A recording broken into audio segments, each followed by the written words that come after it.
de olhos abertos. Eu tenho que confessar para vocês que, para mim, essa é uma expressão assim que me perseguiu a vida inteira. Porque quem nasceu com os olhos apertados, assim, igual os meus, sempre escuta piadinha assim, ó, abre o olho, hein? Abre o olho, hein? E no tempo inteiro você tem essa piada, a coisa está rodando, mas na realidade uma expressão que nós temos que nos dá o sentido, nos dá a ideia, nos dá a indicação de estar atentos. E eu gosto sempre de começar os nossos temas com uma pergunta, e eu tenho uma pergunta para vocês, e a minha pergunta é a seguinte: quão atento você está para as coisas à sua volta? É uma pergunta simples, mas ao mesmo tempo que ela tem um gancho. Porque a gente tem um monte de coisas que acontecem ao nosso lado, um monte de coisas que acontecem nas nossas vidas como pessoas, como indivíduos, nas nossas vidas como casais, marido, mulher, como amigos. Tem um monte de coisas que acontecem como servos de Deus, um monte de coisas acontecem à nossa volta, e quão atento nós estamos com essas coisas. Eu acho uma situação interessante, porque talvez uma das expressões que a gente mais escuta das pessoas quando conhecem a Jesus como Salvador, talvez você cresceu no ambiente da igreja e você escuta o tempo inteiro as pessoas falando, não, todo mundo tem dom, cada um tem dom, se você recebeu o Espírito Santo de Deus, você tem dom, e a Bíblia diz que se você creu em Jesus, você recebeu o Espírito, se você recebeu o Espírito, você tem dom, e as pessoas perguntam o tempo inteiro, mas honestamente eu não sei o que é o meu. Eu não sei o que eu posso fazer para realizar aquilo que Deus quer de mim. Uma das coisas que eu me lembro na minha adolescência, na igreja onde eu me reunia com os meus pais, tinha uma canção antiga. Se você é antigo no ambiente da igreja, você conhece essa canção, mas meus dons e talentos são para te servir, meus dons preciosos são... Eu lembro da minha mãe sempre falava o seguinte, esse pessoal canta com a boca reganhada, meus 12 talentos são... Eu não estou tentando achar um, eu não estou achando um, ela não entendia 12, ela não entendia 12. Mas é uma pergunta que a gente se faz. É uma pergunta que a gente se faz. Como? O que eu estou aqui nesse lugar para poder fazer? E uma ocasião, umas pessoas estavam andando à volta de Jesus. Foi logo depois que ele fez aquela multiplicação dos pães, a primeira multiplicação dos pães. Ele multiplica os pães, depois ele tem uma experiência interessante, os discípulos têm uma experiência interessante com ele também, de ele andando por sobre as águas. As pessoas correm atrás dele de novo. Na realidade, por causa daquela história da multiplicação dos pães, eles grudaram nele. Uma coisa boa, comida de graça ainda por cima, né? Que é melhor, né? Comida boa, e eles estavam naquela preocupação, e Jesus fala com eles, vocês não deveriam estar correndo atrás dessa comida que perece, vocês deveriam estar correndo atrás das coisas que são coisas eternas, e a realidade é que eles fazem para ele uma pergunta, e a pergunta que eles fazem é semelhante a essa que a gente faz, o que eu posso fazer? E a pergunta deles é o seguinte, o que precisamos fazer para realizar as obras que Deus requer? É uma pergunta válida até o dia de hoje. O que eu posso fazer para realizar aquilo que Deus quer de mim? O que você pode fazer? A resposta de Jesus, não só magnífica, ela é muito esclarecedora. Ele fala o seguinte, a obra de Deus é essa. O que ele diz? Crer naquele que ele enviou. Você quer fazer a vontade de Deus? A obra dele, quer fazer a obra dele? A obra dele é essa aí. Crer naquele que ele enviou. A conclusão que talvez a gente pode chegar, e eu chego a uma conclusão bem interessante, que é que fazer a vontade de Deus é simples. Tudo o que Ele espera de mim é que eu creia em Jesus. Tudo o que Deus espera de mim é que eu creia em Jesus. Mas essa expressão também ela vai um pouco além do que simplesmente as palavras falam. Crer em Jesus. Crer em Jesus. Uma das histórias talvez mais conhecidas na Bíblia, o livro dos Atos dos Apóstolos, conta pela primeira vez, que essa história vai ser repetida nesse mesmo livro, por umas outras 2 vezes. Mas a primeira vez que essa história aparece é no capítulo 9 do livro dos Atos dos Apóstolos. É a história da conversão de um homem chamado Saulo. Se você é estudioso da Bíblia, você cresceu no ambiente da igreja, você conhece a história desse homem chamado Saulo. Posteriormente, quando ele tem o seu ministério estendido ao povo de fala grega, ele começa a ser chamado por Paulo, que é a versão do nome dele para o grego. Não foi Deus que mudou o nome dele, como Deus mudou o nome de algumas pessoas ao longo da história bíblica. No caso dele, era simplesmente uma forma de expressar aquele nome num outro grupo de pessoas, numa outra etnia. Se você mudou de país alguma vez, e você tem um nome diferente dos nomes que são comuns no outro país onde você muda, as pessoas pronunciam seu nome de forma diferente. Alguém de vocês já teve essa experiência? Paulo era alguém desse jeito, né? O nome dele era mas para poder funcionar no lugar onde ele estava, eles chamavam ele de uma forma diferente. Mas a história da conversão dele é uma coisa linda e muito interessante. Ele, um sujeito hiperreligioso da religião judaica, zeloso com a fé, zeloso com as coisas de Deus, naquilo que ele entendia ser a coisa correta. Uma ocasião, ele está indo para a Síria, para Damasco especificamente, numa intenção, num projeto, num propósito de massacrar aquelas pessoas que estavam ali, que confessavam fé em Jesus Cristo. Ele tinha autorização das autoridades religiosas, das autoridades locais. Enquanto ele está nesse caminho, ele tem uma experiência tremenda com Jesus Cristo, ele vê uma luz, ele escuta uma voz, ele cai por terra e ele cai cego. E enquanto ele está nessa situação, uma pessoa num outro lugar tem uma visão de Deus, e Deus fala com esse rapaz o seguinte: você vai no lugar tal e tal, você vai encontrar um homem de Tarso chamado Saulo e você vai orar por este homem. O nome desse rapaz era Ananias. E Ananias, ele questiona Deus naquilo que ele está ouvindo de Deus. Olha o que ele fala: Senhor, eu tenho ouvido muita coisa a respeito desse homem e de todo o mal que ele tem feito aos teus santos em Jerusalém. Ele chegou aqui com autorização dos chefes, dos sacerdotes, para prender todos os que invocam o teu nome. Deus fala com o cara: você vai lá, você vai encontrar com esse tal de Saulo, quero que você ore por ele, quero que você cura ele, que ele está cego. E Ananias fala isso aí, fala: não, Senhor, eu já escutei desse cara. Ele não é coisa boa, não. Esse sujeito é estranho, esse sujeito, eu não sei se eu vou fazer isso, não. E o Senhor disse para Ananias: vai, esse homem é um instrumento escolhido para levar o meu nome perante os gentios, os seus reis, perante o povo de Israel. Eu mostrarei a ele quanto deve sofrer pelo meu nome. Dá uma pausa aí e deixa eu voltar um pouquinho aqui naquilo que a gente falou. A obra de Deus é o quê? Crer naquele que enviou. Aí, de repente, um sujeito escuta uma coisa de Deus que ele tem que crer. Você vai lá e vai orar por esse cara que está cego, você sabe que ele era um perseguidor, você sabe que ele está aqui para aprender, mas esse sujeito é, para mim, alguém escolhido. Eu, Flã, eu pensaria o seguinte: talvez é uma oportunidade que eu tenho de um sujeito que está cego na minha frente, num lugar onde todo mundo carrega espada, e ele vai sair daqui com a cabeça fora do pescoço.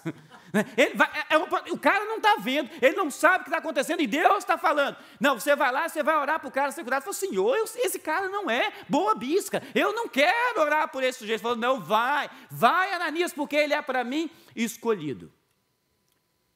Ananias tem a oportunidade de fazer o que ele mesmo quer fazer, ou o que ele não quer fazer, ou confiar naquilo que Deus está dizendo para ele. Ananias é obediente, ele crê nas palavras de Deus para ele, e o texto diz o seguinte: Ananias foi. Ele não queria ir, mas ele confiou.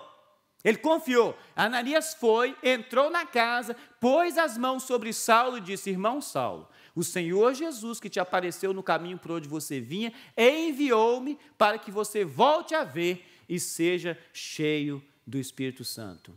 Eu imagino que talvez essa palavra de Ananias para Saulo foi meio tipo assim: é ele que sabe disso, é ele que está querendo isso, eu mesmo não estou muito satisfeito com essa história, mas independente do estado que ele estava, ele creu naquilo que Deus falou com ele creu, na realidade ele estava atento às coisas que estavam à volta dele, de olhos abertos às coisas que estavam à volta dele. E se Deus disse para ele: esse sujeito é para mim escolhido, ele vai levar a palavra aos reis, aos nobres, às pessoas que os discípulos comuns não teriam acesso. Os discípulos originais não teriam acesso. Pessoas iletradas, pessoas sem pedigree, pessoas sem experiência com alta sociedade. E Deus então pega alguém, que era alguém todo estranho, que era alguém todo diferente, mas Deus fala com esse rapaz Ananias: esse sujeito é para mim alguém escolhido. Uma coisa que eu acho interessante a respeito dessa história desse tal Ananias: ele só aparece na Bíblia uma outra vez. numa outra situação em que essa história está sendo contada como um testemunho pelo próprio Paulo, dizendo que tinha um rapaz chamado Ananias que orou por ele. Não mais, lugar nenhum. Um desconhecido para nós, para a comunidade onde ele vivia, ele era pessoa conhecida. Para nós, a gente não tem mais nada a respeito desse homem. Mas o que acontece é que Ananias ele faz a vontade de Deus. E ele está com os olhos abertos, totalmente atento ao que está à volta dele. Crê em Jesus. A obra de Deus é essa, crê naquele que Deus enviou.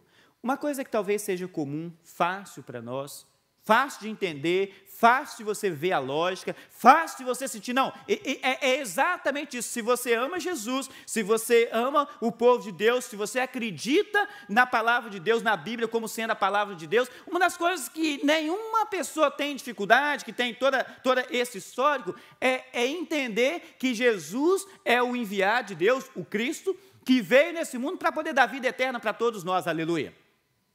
Aleluia. Nós entendemos isso, mas uma coisa que talvez não seja nem tão fácil de todo mundo entender, pegar a ideia, pegar o pensamento e dizer, não, é exatamente assim que Jesus se envolve não só na espiritualidade da sua vida, não só no que você vai passar de vida eterna, depois que você passar dessa vida aqui para a próxima, seja morrendo, seja sendo arrebatado por Deus, Maranata, que fosse hoje, né, Jesus Cristo voltando, mas Jesus Cristo influencia a sua vida nas coisas que estão relacionadas ao seu físico, ao seu dia a dia. E nessas horas nem sempre é tão fácil a gente confiar naquele que Deus enviou. Nós confiamos, se você já recebeu Jesus como Salvador na sua vida, amém, você diz, eu confio em Jesus para a minha vida, Ele é meu Salvador, Ele é o Rei da minha vida, mas e o seu dia a dia? A vida de Ananias, aquilo ali ia mudar o dia a dia dele, porque se aquele sujeito que ele acabou de curar continuasse sendo coisa ruim que ele era, ele só ia levantar e falar, tem um aqui já na minha frente, eu vou aproveitar que já tem um exatamente aqui na minha frente, mas Ananias decidiu confiar que as palavras que Deus disse para ele, que Jesus disse para ele, seriam palavras que se cumpririam. Você vai descobrir que é necessário você crer não só para as coisas espirituais, mas é necessário você crer também no dia a dia, nas coisas do seu dia a dia, nas coisas que acontecem com você enquanto você está aqui, sentado nessas cadeiras, enquanto você está assistindo esse vídeo, enquanto você está dirigindo o seu carro, enquanto você está no seu trabalho, enquanto você está lidando com as suas crianças, enquanto você está lidando com o seu marido, enquanto você está lidando com a sua esposa, enquanto você está vivendo a sua vida. Você continua tendo a palavra de Deus, de confiar em Jesus Cristo. Você quer fazer a obra de Deus? Você quer realizar a obra de Deus? Uma das coisas que crente, então, tem essa mania. Falou em fazer a obra de Deus, falou, vou lá para a África para poder ser missionário, e vou fazer... Não. A obra de Deus é aqui também. A obra de Deus é do seu lado, é do lado da sua casa, é dentro da sua casa, e a obra de Deus é crer naquele que Ele enviou. Ele vai te falar algumas coisas, que em algumas horas vão afetar o seu físico, o seu dia a dia, o jeito que você faz negócios, o jeito que você trabalha para as pessoas, o jeito que você lida com quem trabalha para você, o jeito que você lida com quem trabalha com você. E talvez uma das coisas que a gente vai descobrir é que as palavras de Jesus, elas vão te afetar de modo tal que você não vai conseguir ser mais a mesma, enquanto você vive aqui. Um texto que eu amo da palavra de Deus, e você vai descobrir que são palavras de Jesus que têm condições de mudar a vida. E ele começa um texto, na verdade Mateus narra esse texto, Mateus capítulo 6, que é onde a gente vai passar a maior parte do nosso restante de tempo aqui, Jesus dizendo isso aí. Portanto, eu digo, Jesus dizendo, eu escutei uma expressão a respeito de Jesus Cristo há um tempo atrás, aquilo impactou minha vida, e impactou de modo tal que eu me lembro o tempo inteiro, e quando eu tenho oportunidade eu passo para frente. E esse alguém dizia o seguinte, se alguém é capaz de prever a própria morte em detalhes, não só prever a morte em detalhes, mas dizer que depois de 3 dias ele vai ressuscitar, e conseguir fazer isso, você tem que prestar atenção no que essa pessoa diz. No mínimo, você tem que prestar atenção no que essa pessoa diz. Se alguém é capaz de prever a própria morte, com detalhes, dizer que vai ressuscitar depois de 3 dias, e ainda conseguir fazer todas essas coisas, no mínimo, você tem que prestar atenção no que essa pessoa está dizendo. E Jesus Cristo diz o seguinte: eu digo. Pausa, deixa eu voltar onde a gente começou. A obra de Deus é o quê? Crer naquele que ele enviou. Só que crer que ele vai voltar, que ele vai te dar a vida eterna, que você vai viver com ele para sempre, aleluia. Não. É crer em tudo que ele está falando, em tudo que ele está dizendo, porque afeta em algumas horas a nossa vida aqui nesse dia a dia. E o que esse texto vai dizer daí para frente? Afeta a minha vida e a sua vida aqui, hoje. Aqui agora é um programa de televisão, a gente não pode falar, não, é aqui, agora. Né?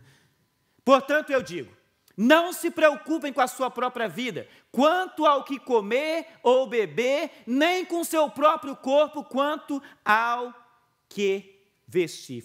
Já começa uma coisa meio diferente, porque eu estou preocupado com a minha vida, eu estou preocupado com o que eu vou comer, eu estou preocupado com o que eu vou beber, e eu estou preocupado com as coisas que eu vou vestir. E, na realidade, a gente se preocupa com as coisas que a gente vai vestir, não é nem por causa da gente mesmo, não, mas por causa dos outros. A Gui sempre comenta, quando a gente coloca as roupas em casa para poder vir para a igreja, hoje foi um dia desse mesmo que ela falou, um de xadrez, outro de listado. Não, por que a gente está preocupado com que cor de roupa que eu estou vestindo? Porque as pessoas vão me ver. Porque se fosse só para eu poder me abrigar do frio do calor, que diferença faz a cor da roupa? Não faz. Não, eu estou preocupado porque eu também estou preocupado com o que as pessoas vão ver. O que as pessoas vão ver? Mas ele explica o porquê que você não tem que estar preocupado com isso. Ele dá as razões do porquê. Ele fala, não é a vida mais importante que a comida e o corpo mais importante do que a roupa. E é por isso que você não tem que preocupar com essas coisas. Deixa eu tentar colocar isso aqui de uma forma mais prática para a gente poder entender, porque esse texto ele é extremamente mal entendido. Né? Jesus ele não ignora que nós temos necessidades. Ele não condena o reconhecimento da nossa necessidade. O que ele condena é a ansiedade que a gente vive nela. Na realidade, ele está falando lá para um público do primeiro século, onde alimento, no lugar onde ele morava, alimento era uma das coisas difíceis de se conseguir. E não era barato. Vestes caríssimas. Aliás, vestes começaram a se tornar um pouco mais baratas depois da Revolução Industrial, que, falando em relação à história, foi quase que ontem, 1700 e alguma coisa. Roupas caríssimas. Me chama tanta atenção o fato de que roupa era tão caro, que numa ocasião, que foi bem antes de Jesus Cristo, Sansão, se você lembra da história bíblica, você lembra de Sansão, um sujeito extremamente forte, e o segredo da força dele, de Deus para ele, estava nas tranças que ele tinha, e Sansão, numa ocasião, faz uma proposta para umas pessoas, numa festa de casamento dele. Ele faz uma proposta para umas pessoas e ele conta uma história, e se eles desvendassem o segredo da história que ele estava dizendo, se eles revelassem, ele iria dar um monte de peças de roupa. Eu acho que ele vai dar roupa. Daí acaba que Sansão perde a disputa dele lá, a aposta que ele está fazendo, e essa historinha que a gente conta para a criança. Né? Ele matou 30 pessoas e pegou as roupas deles, uma chacina. Ele pega as roupas usadas e dá roupa tão cara que as pessoas estavam esperando roupa de alguém que foi assassinado. Caríssimo, vestes, coisas caríssimas. Alguém que tinha roupa, ele não tinha uma roupa, ele tinha a roupa. A roupa, essa ali é a roupa, caro. E de repente Jesus fala, vocês não se preocupem com o que vocês vão comer e nem com o que vocês vão vestir. As pessoas estão falando, você está ficando louco? Como é que eu não vou preocupar com o que eu vou vestir? Como é que eu não vou pensar o que o meu filho vai vestir? Isso é caro. Isso leva tempo, isso leva trabalho, isso tem muita coisa. Como eu não vou preocupar com o que eu vou comer? Se eu não vou ter comida para amanhã? E o que Jesus está dizendo é, você não deve andar ansioso. Se você for colocar no contexto que a gente está vivendo hoje, talvez pão e veste não seriam as palavras que Jesus usaria. Mas talvez Jesus usaria para você, não se preocupe com quão intenso vai ser o inverno que você vai viver aqui nos Estados Unidos. Não se preocupe quando é que você vai realizar o seu sonho americano e comprar sua casa com cerquinha branca e porta vermelha. Não se preocupa. Não se preocupe com essas coisas. Não é que você não vai fazer projeto, não é que você não vai fazer plano, você não vai colocar ansiedade nessas coisas. Vou deixar de dormir porque eu tenho. Como é que eu vou fazer para poder juntar esses 20% que eu tenho que dar de entrada no meu mortgage? Como é que eu vou fazer para conseguir uma forma de conseguir um financiamento que eu não dou entrada nenhuma? E gente não dorme para isso. Como que eu vou fazer para conseguir as minhas primeiras 50 casas para eu me aposentar? E aluguel. E Jesus está falando, ei. Não seja essa a coisa que ocupa o seu coração. Não seja ansioso. Não esteja ansioso com isso. E na realidade ele vai contando toda uma ideia para eles, e ele faz uma pergunta para eles. O que a preocupação pode resolver para vocês? Ele fala o seguinte: quem de vocês, por mais que se preocupe, pode acrescentar uma hora que seja à sua vida? É uma pergunta interessante e continua válida no dia de hoje. Quem de vocês, por mais que se preocupe, tem condição de acrescentar uma hora que seja à sua própria vida? A obra de Deus é o quê? Crer naquele que enviou. O que ele está dizendo para mim e para você? Vem, relaxa, tranquilize, não coloque ansiedade naquilo que você não tem como controlar. Não coloque ansiedade naquilo que você não tem como controlar. E o que Jesus vai fazer com eles, ele vai dar exemplo de coisas. Quando eu e você vemos exemplos de coisa, e a gente olha, algumas coisas a gente dá uma razão à coincidência, a gente dá razão à sorte, e alguém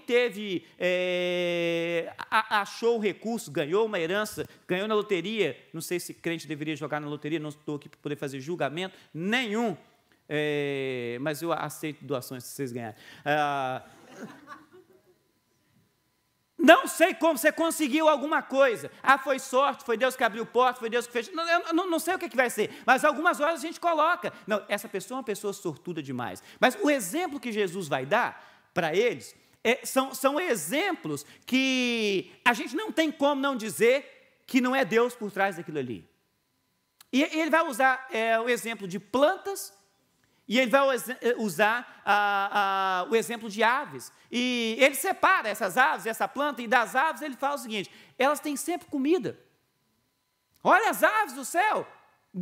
Jesus fala com aqueles discípulos que estão ali.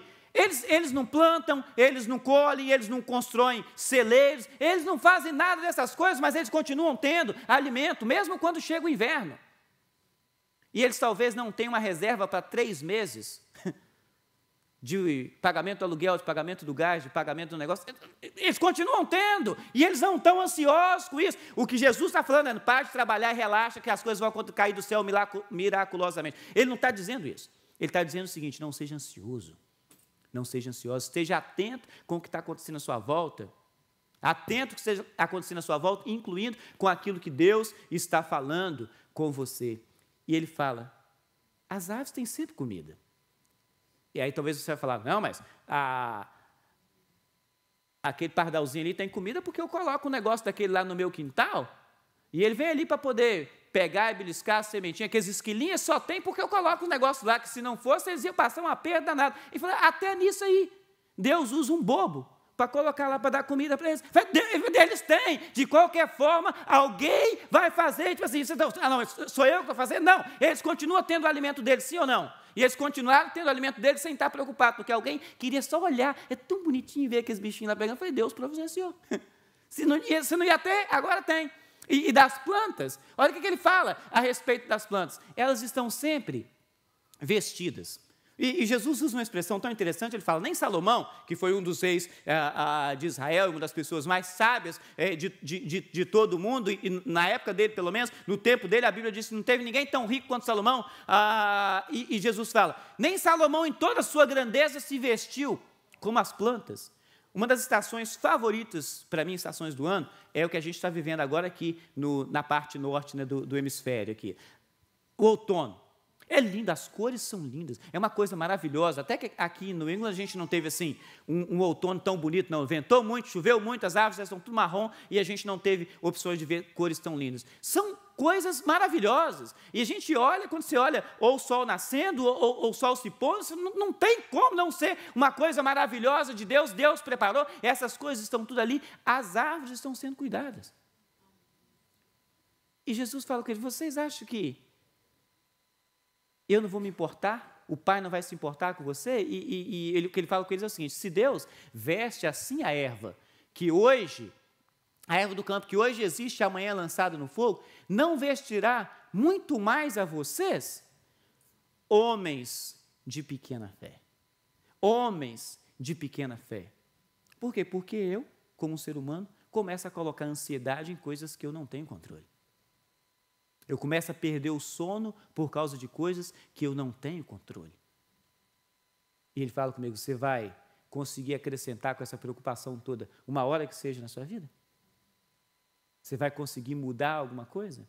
No caso da maioria dos homens, né, porque é um gene dominante, essa preocupação sua toda vai manter algum cabelo mais na sua cabeça, né? Ou eles vão pular todo, né? Quem é alguém que tem problema com queda de cabelo? Eu descobri já uma solução para diminuir a queda do cabelo. Que normalmente quem tem queda de cabelo durante o banho, não é assim ou não? O maior pessoal que tem queda de cabelo, a solução para diminuir a queda de cabelo durante o banho: toma banho deitado, né, que vai cair menos, vai cair mais baixo, assim. Esteja de olhos abertos. Não deixe a ansiedade roubar a sua confiança em Deus. Confia que Deus continua sendo Deus que vai providenciar para você, mesmo quando você não conhece as coisas que vão acontecer no amanhã. A obra de Deus é o quê? Crer naquele que ele enviou. Se ele está me dizendo: fulano, você não precisa ficar ansioso por causa dessas coisas, porque eu vou cuidar de você. O que eu tenho que fazer para realizar a obra de Deus? Crer nisso. Mas é fácil para mim crer que Ele é meu Salvador, que eu vou morar eternamente no céu com Ele, porque veio, me lavou, me redimiu com o sacrifício feito na cruz do Calvário. Mas quando isso afeta o meu bolso, quando isso afeta a minha casa, quando isso afeta as coisas que eu vivo aqui no dia a dia, porque eu estou sentado nas cadeiras que eu estou sentado, em pé onde eu estou em pé, fazendo as coisas que eu estou fazendo no meu ambiente físico, eu falo: não, Senhor, o Senhor sabe muito de céu, de terra, quem sabe são nós que estamos aqui. E deixa eu me preocupar um pouquinho, porque senão amanhã, quando eu não tiver força para trabalhar, amanhã, quando o meu pensamento não estiver funcionando tão aguçado quanto ele funciona hoje, quando a minha mente não funcionar tão rápida com as respostas que eu tenho, quem vai cuidar de mim? E ele fala: sabe o quê? O mesmo que está te dando força hoje é o que vai te dar força amanhã. E vai continuar cuidando de você, porque Ele cuida de você. Porque Ele cuida de você. Realize a obra de Deus na sua vida. Corte o desespero. Olha o que Jesus fala. Os pagãos, e quando ele fala pagãos aqui nesse texto, ele está dizendo: são todas aquelas pessoas que não têm o Senhor como Deus. E nem Jesus Cristo, obviamente, na vida deles. Os pagãos é que correm atrás dessas coisas. Mas o Pai Celestial sabe que vocês precisam delas. Deixa eu perguntar para vocês: Deus sabe que você precisa das coisas que você precisa? Ele sabe. Eu falei isso de forma bem específica para você poder não se confundir com uma coisa. A coisa que eu preciso não necessariamente é exatamente igual à coisa que eu quero. O que eu preciso, Ele garante para mim. O que eu preciso, o que eu quero, talvez Ele vai me dar, porque é garantir a palavra de Deus. Agrada-te do Senhor e Ele vai satisfazer os desejos do seu coração. É garantir a palavra de Deus.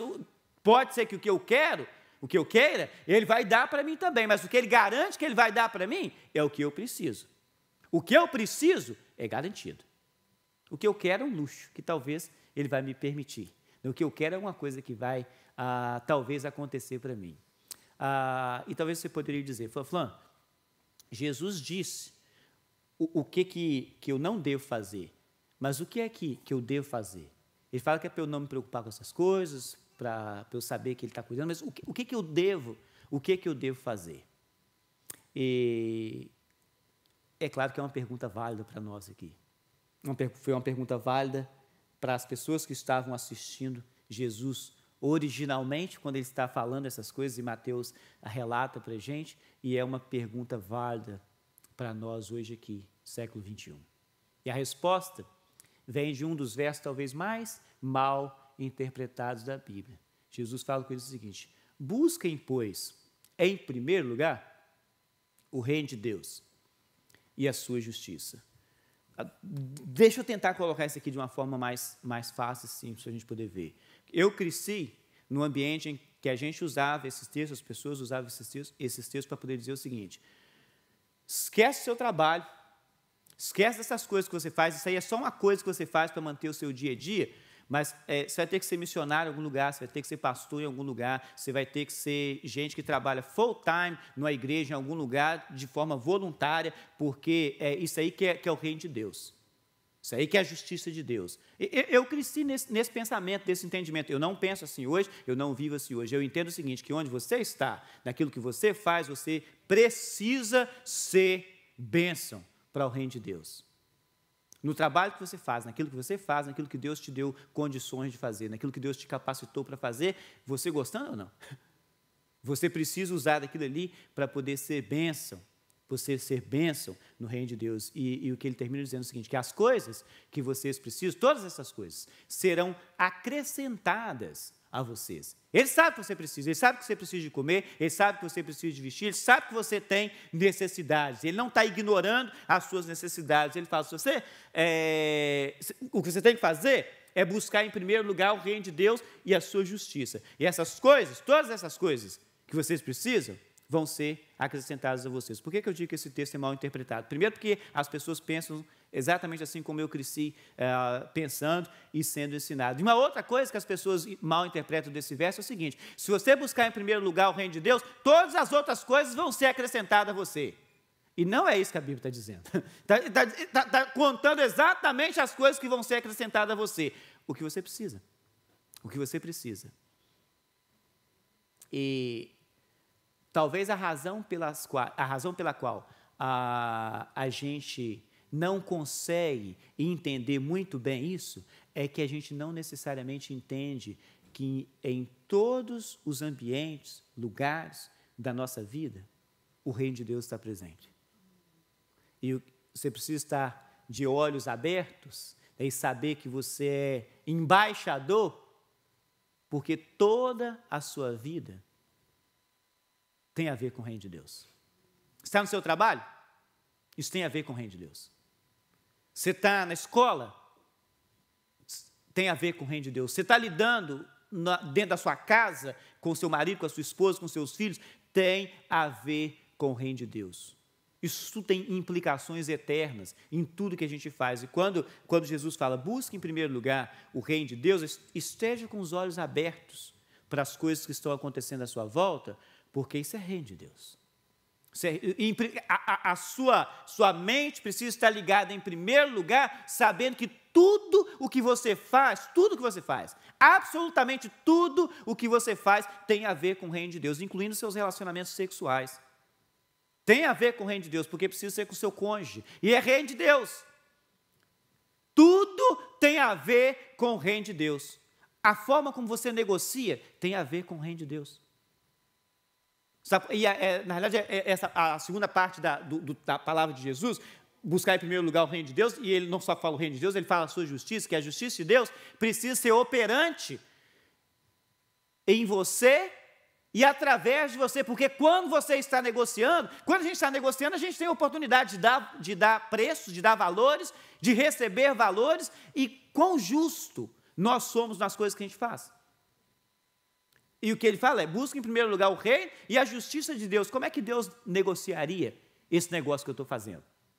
Como é que Deus faria essa coisa que eu estou fazendo? Fala, Senhor, mas se eu fizer isso, vai me dar um lucro de 5 vezes mais, e aí, aquela coisa que eu tenho que comer, aquela coisa que eu tenho que vestir, aquela coisa que eu tenho que comprar daqui a 2 anos, vai estar muito mais fácil. E Deus fala, ei, busca em primeiro lugar reino e justiça, essas coisas vão ser acrescentadas a vocês.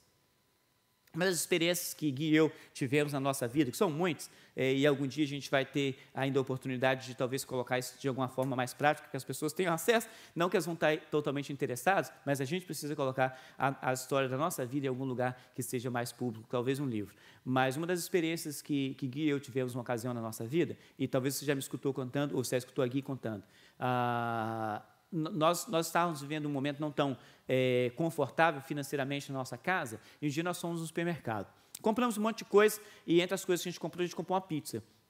Daquelas pizzas congeladas, maravilhosas, que só tem nos supermercados aqui, né? Sabor total. É um sarcasmo, tá, gente? Se está na dúvida ainda. E a gente gosta de passar no supermercado naqueles caixas que a gente mesmo paga. Mais tranquilo, mais fácil, a gente está assim, não sou millennial não, mas a gente está assim, bem millennial. E eu gosto de passar naqueles caixas, e nós passamos as coisas, quando nós chegamos no nosso carro, e era uma minivan, e a gente não tinha menino nenhum, o pessoal fala que quem tem minivan, quando abre a porta, sai um casal, e pelo menos mais uns 5 meninos, né? E a gente não tinha criança nenhuma nessa época. Nós chegamos no carro, começamos a colocar as coisas dentro do carro. E quando chegou na tal da pizza, que era a última coisa que estava no carrinho, a Gui perguntou para mim assim, você passou essa pizza? Aí eu falei, meu amor, não sei, eu passei as coisas que estavam lá, eu não empurrei o carrinho para você poder pegar. Ela falou, não lembro de ter colocado essa pizza no carrinho. E o que ela estava dizendo é, se eu não coloquei a pizza no carrinho, ela já estava ali dentro, desde a hora que a gente passou. Foi só a gente olhar no recibo, nós no estacionamento, colocando as compras dentro do carro. E nós olhamos no recibo, a pizza não estava lá. E a gente pensando, a gente no estacionamento, já está escuro, já está de noite, né? Se a gente for embora, né, quem vai ficar sabendo disso? Quem vai ficar sabendo disso? Mas a nossa consciência de que tudo que a gente faz é reino, tudo que a gente faz tem implicações eternas, de tudo que a gente faz, a gente precisa buscar em primeiro lugar o reino e a justiça de Deus. Aí a gente falou o seguinte, nós vamos pegar essa pizza e vamos lá dentro. E a gente vai falar com o pessoal que a gente não pagou por essa pizza. Nós pegamos a pizza e fomos lá dentro. E quando nós chegamos lá dentro, tinha uma pessoa na nossa frente para lidar lá no atendimento ao consumidor. A gente fica customer service, né? Estava no atendimento ao consumidor. E o sujeito que estava na nossa frente tinha acabado de ganhar, se eu não me engano, foram $100 no ticket de loteria que ele estava lá. A gente devolvendo uma pizza. O cara acabou de ganhar $100 no ticket de loteria. E a pessoa saiu, e nós chegamos, e falei com a senhora, falei, a gente levou essa pizza, nós já estávamos no estacionamento, mas a gente descobriu que a gente não pagou pela pizza. E a gente vê que a gente quer pagar pela pizza. E ela olhou no recibo, pegou a pizza, apertou aquele scannerzinho lá, imprimiu um outro recibo, entregou para a gente, falou, muito obrigado e boa noite. Falou, mas a gente tem que pagar. Ela falou, não, obrigado pela honestidade de vocês. Nós saímos do supermercado com a pizza exatamente do mesmo jeito como a gente tinha saído a primeira vez, sem pagar por ela. Mas dessa vez, sem nenhum pingo de peso na consciência. Tranquilo que a gente vai voltar lá e posso voltar lá quantas vezes eu tiver que voltar lá e não vou ficar pensando, será que alguém viu? Será que alguém percebeu? Será que uma vez ou outra que essa pessoa me vir em qualquer rede social aqui, eles vão falar, mas eu vi esse sujeito carregando uma pizza do supermercado sem pagar.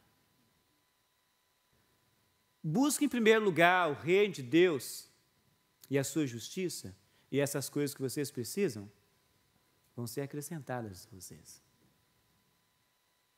E aí Jesus vai e termina esse pensamento dele dizendo o seguinte, portanto, não se preocupem com o amanhã, pois o amanhã trará as suas próprias preocupações. Basta a cada dia o seu próprio mal. Basta a cada dia o seu próprio mal. Eu comecei a contar uma história para vocês e a gente entrou nesse texto e eu queria fechar a história que eu comecei contando para vocês.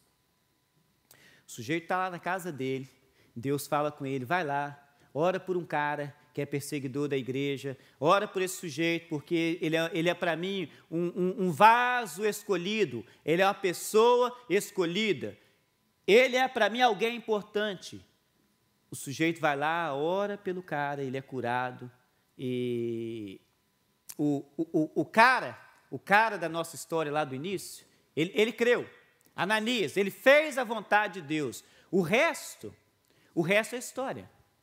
Porque as únicas 2 vezes que esse Ananias aparece na palavra de Deus, uma é quando Deus fala com ele, vai lá e ora para o sujeito que está cego, e a outra é quando o sujeito que estava cego conta a história de que Ananias foi lá e orou por ele, ele não aparece mais, ele é quase que anônimo, a gente não tem muitas informações a respeito dele, mas imagine você, se Ananias não estivesse com os olhos abertos e atento ao que estava acontecendo à volta dele, crendo, fazendo a obra de Deus, que é crer em Jesus Cristo. A obra de Deus é crer em Jesus Cristo, em tudo que ele fala. Imagine se Ananias não tivesse feito isso. Se ele tivesse feito isso, o senhor vai me desculpar, mas eu não vou lá não. O senhor vai me desculpar, mas esse sujeitinho aí eu não vou não. Eu iria para qualquer um, Senhor, mas aquele ali eu não vou não. Eu não vou orar para sujeito nenhum, abrir olho nenhum, porque ele já matou um monte de gente, ele poderia ter falado. Eu não vou lá, Senhor. O Senhor me desculpa, mas eu não vou. Ou talvez ele não iria falar isso com Deus, porque raramente você escuta pessoas sendo tão ousadas com Deus de forma negativa assim. Ele simplesmente poderia ter feito o seguinte: acho que eu comi demais e tive uma visão aí, vou ficar quieto aqui dentro de casa, vai ver que coisa, vou lá curar tal de Saulo, vou lá nada, eu estou até pensando que é Deus que está me falando, e ignorar, sem estar atento às coisas que estão acontecendo à volta.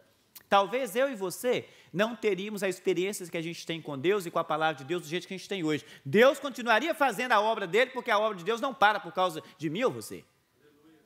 A obra de Deus não para, vai continuar, não iria parar por causa de Ananias. A única oportunidade que imagina, entre aspas, se você pode achar um bom sentido para a palavra orgulho, imagina o orgulho de Ananias em ver o que se tornou aquele tal de Saulo.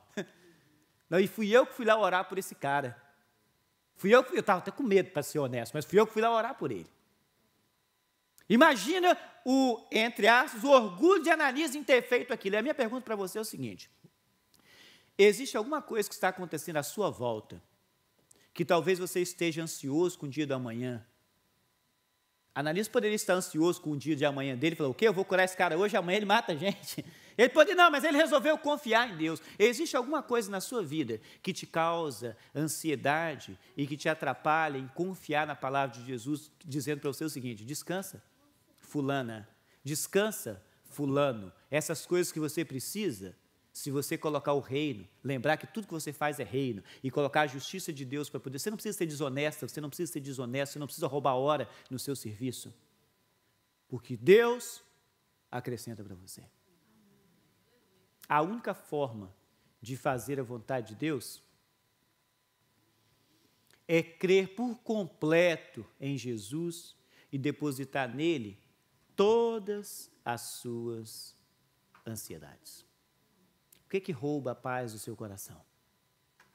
Deposita nele todas as suas ansiedades. E esteja sempre, sempre de olhos abertos, porque Deus, o seu Deus, Ele cuida de você. Amém, queridos? Amém? Amém? Não perca a oportunidade de fazer aquilo que Deus tem para você fazer, com medo do amanhã.